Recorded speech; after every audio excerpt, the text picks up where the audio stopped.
Henry Mugume omwejo w'omwaka gwa kabiri ahitendekere rya Bishop Stuart University ija kusinga omudaro gw'ekikomo omukwiruko kwa mito omutwaro gumwe bwa nyuma yo kukwata omwanya gwa kashatu enyuma y'omweruki wabwemo wasinga hamwe n'owandege University owakwata ekya kabiri kandi we Faith Akampa obira ino omudaro gw'ezaabu omukwiruko oku weti yazihendera bwa nyuma yo kutunga obuhuta bakamwirukangiza omwirwariro.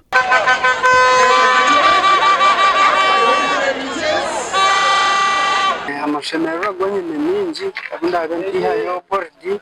kuko nani kitekateka akuba resi kuko nani nje baratwe nakishanga yatunga mu speed yabanyinje inanta kubasa kwespectinga munonga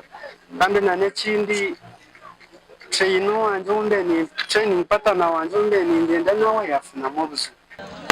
omukwiruko kw'ebigufu okwa mita 10 Mase Ajanga na omweji w'itendekero rya BSU yarabaho kuzomuza akamaririzo hamwe na Ishmael Kanyijuka warabaho kuzomuza akamaririzo mita 10 hamwe na mita 800.